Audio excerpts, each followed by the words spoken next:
pusa kong alaga ng anak. Tapos itinago niya doon sa mga gamit ng panday, sa mga kalakal.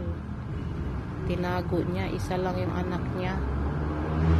Ngayon takot sa tao, kinuha ko at inilipat ko dito. Binigyan ko ng sapin, pinatong ko lang siya sa bag ko kasi naawa ako. Takot siya, takot sa aso, takot sa akin, sa mga tao rito. Ngayon natulog pero nakatago yung ulo. Ayaw niya yung makita ako at ang mga aso. Iyak-iyak to kanina kasi iniwan ng nanay. Kawawa naman. Sa dami-daming pusa dito, maraming ako wala akong pusa kahit isa dito, pero kusa na lang silang lumapit sa akin. Isa lang yung pusa ko nung una na lumapit sa akin dito. Nanganak siya, suran nanganak, tapos naulit na naman nanganak hanggang sa nagiging 7 ang mga pusa ko dito.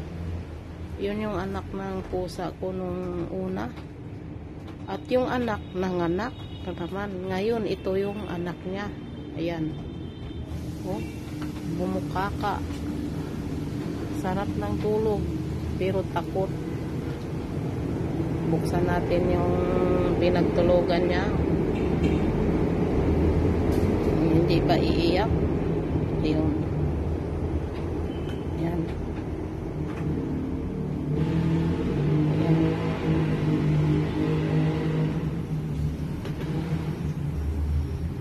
Umiyak na.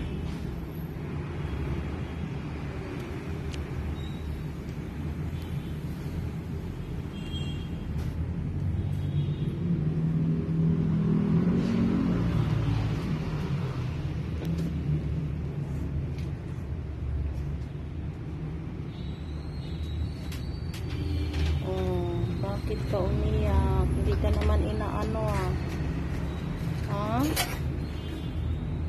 Anong nangyari sa mata mo?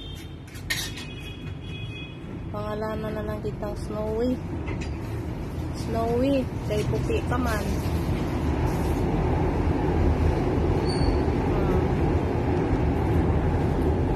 Ayaw na magpalapit.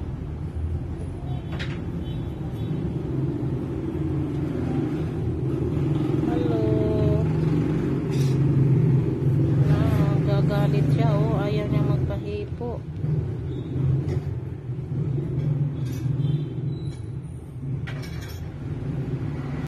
Hindi ako nanginayang mawalan ng kaibigan, lalo na pag hindi mo natunay.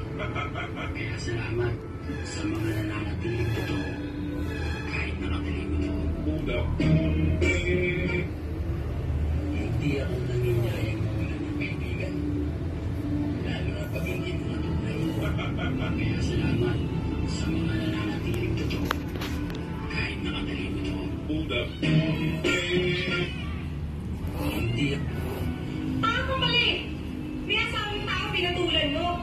Gaga! Ano sasabihin mo? Miming, bakit ka na ganyan? Takot ka sa akin. Sinipon ka. Wala, sinipon. Paano mali? May asawang tao pinatulan mo. Gaga! Ano sasabihin mo? Sinipon ka, oh. Sipon. Layayay ka na tuloy. Nahawaan ka ni Kuratsa. Paano mali? May asawang tao Ala. pinatulan mo. Gaga! Ano sasabihin mo? Sinipon.